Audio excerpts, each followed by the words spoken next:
Hello everyone, welcome back to another director ranking, this time the Coen brothers. Now they have 18 movies, and truth is, most of them are pretty awesome. And let's start from the beginning with Blood Simple, actually one of their best. It's going to go in the great tier for me, not God tier just yet, because I think there's a couple that ascend, but it's an awesome movie. Frances McDormand's great in this, and it has the charm that they continue to have throughout their whole career. But it doesn't have the genre mixing that they're going to have they're going to start doing pretty soon. And next we have Raising Arizona. Honestly, I think this is another great one. It's a lot of great comedic moments here. You got Nicolas Cage. Him acting is just funny. No matter what he does, I feel like there's always kind of a humor to it. And I'm not going to spoil anything, but it's a great movie. Miller's Crossing.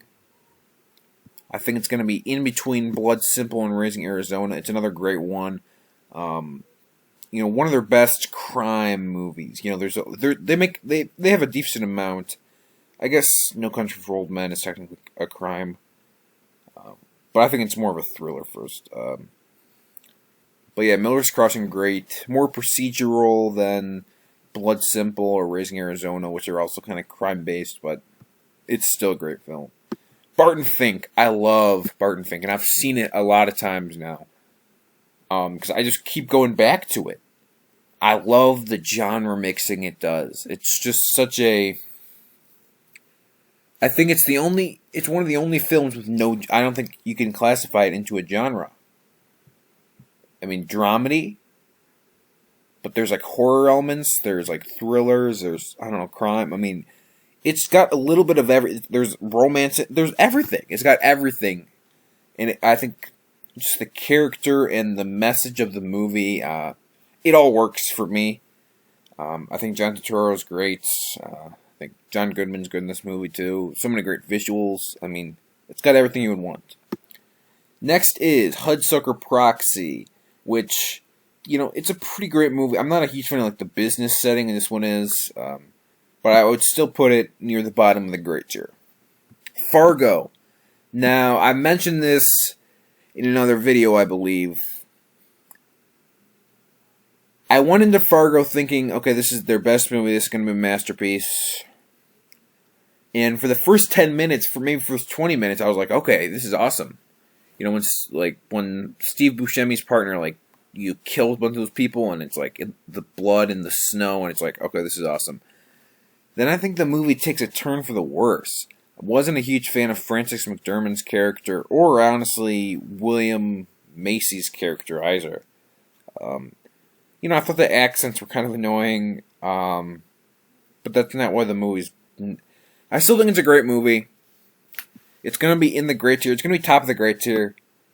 It's not going to be God tier for me, though. I think Coen brothers have a lot of better movies. I don't know. I just didn't... The story wasn't as interesting as it could have been. There's moments where it shines, where a lot of the characters can shine, but I just don't think they do enough with it. I don't know. Maybe on the rewatch it'll be better. Now we go to the follow-up, Big Lebowski. It's got to be the best movie. When I went into it, I thought, it's a popular comedy. Come on, I thought it was gonna be great, but it exceeded my expectations because, first of all, the comedy is so great, the characters are so great. It's better on the rewatch. It gets better every time. The visuals and there's experimentation with the comedy. It's just, the character is just so classic. And I don't know. I just love the movie. It's so much fun. Where Fargo wasn't that much fun. This one, it's got everyone. It's got Jeff Bridges, John Goodman, Steve Buscemi, Julianne Moore, Philip Seymour Hoffman. You got John Turturro. We got all the Coen brothers classics here. There's just, I don't know. It's just an awesome movie. Anywhere you look at it, and I'm glad it's finally, when it came out, it was critically kind of panned because it had to follow Fargo. I think it's much better than Fargo. Come on. Fight me. Now we go to Oh Brother, Where Art Thou? It's going to be the first Mets here, and even though it's not bad at all, actually, I just I wasn't a huge fan of it. I still give it 3.5 stars on Letterboxd, but I gotta fill up these bottom two. Truth is, they don't have too much of the bottom two in there. Um, I do think it's funny. It has a lot of funny moments, but I just wouldn't say it's one of their best. The Man Who Wasn't There. Now that's one of their best here. That's gonna go in the God tier. I think this is like Fargo, but better. It tells the crime story, but it's more interesting. The style they do it in is more interesting. I like the characters better. The cast is great. We got Billy Bob Thornton, Frances McDormand, Michael Badalucci. Who? Then you got James Gandolfini in it, Scarlett Johansson in it. We got some good people, but the characters I just like better. I like the crime and the detective stuff better in this one. I just think it works better than Fargo, and for a thriller, I think it's more thrilling. Next is Intolerable Cruelty. It's like, huh? You might go I mean, to be honest, it's actually not a bad movie. I give it 3 stars, but for a Coen Brothers movie, it's like, what are you thinking? Stop making these George Clooney, like, romantic comedies. I don't know. Then we finally get The Lady Killers, which I think is definitely easily the worst of the Coen Brothers movies. It's like, what are you thinking?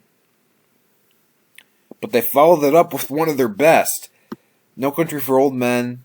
It's going to be, and I've only seen it once, very recently, and I thought it was awesome. I'm not going to put it above Barton Fink yet, because I've just seen Big Lebowski and Barton Fink, a lot of times, and they live up. Thing about No Country for Old Men, I'm not a huge fan of the southern setting, or like the westerns, or anything that's like, well, in this town, we don't do that here. If we do this my way. Stuff like that, and that's the setting of this one. So, I don't know. I can't really get into those as much as settings. I don't know. Maybe I just don't relate to it, but whatever. It's still a great movie. Burn After Reading. Gonna be in the bottom of the Mets here for me. Is it funny?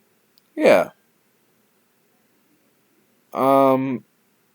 It's more dramedy, but it's just nothing. I don't know. I felt like it's kind of just in between some other great movies. I don't know. Didn't find it too great. But Serious Man, on the other hand, this for me is like Barton Fink 2. It's awesome. I love A Serious Man. I think it's better than Fargo. I think it's going to be in the God tier for me. And maybe on a rewatch, it'll be above Man Who Wasn't There. I love the blending of the genres, and they do it again. I just think the concept is pretty awesome. The performances are great. The comedy's great. The Coen Brothers doing what they do best, mixing genres to create a very unique style of film.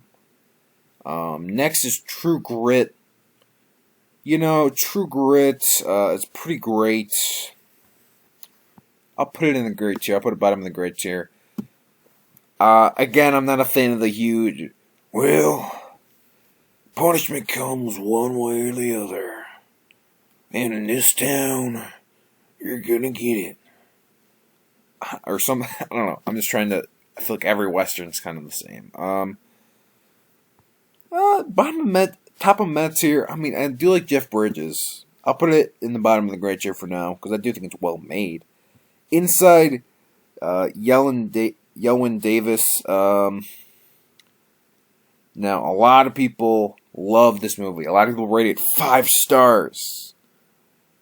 Yeah, I ranked it 3.5 stars. I didn't think it was that good. Again, maybe I went in with too high of expectations because I heard it was so good. But I do think it is a great movie. Honestly, I'll put it above True Grit. And maybe I might move True Grit. No, I'll keep it, because I do think it is kind of great. Yeah, but this one, I like the story. the actors in there, Oscar Isaac, we got, isn't Adam Driver in there? So we got like the Star Wars cast, Justin Timberlake's in there, he's not that good. I like John Goodman in there, but I don't know. Didn't elevate it to anything special like these top 5 for me. Hail Caesar, I think it's going to go in the trash tier. It's another George Clooney comedy. It's like, what are you doing? It's one of their most, it's just so average. I don't know. Now we have their most recent from 2018 Netflix original, Ballad of Buster Scruggs. That was really good. But not, is it great? I don't know if I would put it that high. For anyone else, I would say it's a great movie, but... Okay, this is what Letterboxd says. Related news. At the New York premiere of the Coen Brothers' new masterpiece. What? I would not say this is... First of all, it's another one. Well, stories live forever. People don't. Vignettes weaving together the stories of 6 individuals in the Old West at the end of the Civil War. I mean, come on. It's just this... I don't know. I just can't get into movies like that. And honestly, sorry, True Grit. So this is going to be my ranking. I got some hot takes in there. Fargo at 6. Inside Llewyn Davis at 11. Not in my top 10. I don't know. But Coen Brothers, I'll always see their movies because you could always get something out of it. There's always a purpose for them. So, thank you for watching. Next time, what? I got Terrence Malick? Okay. There's going to be some hot takes there.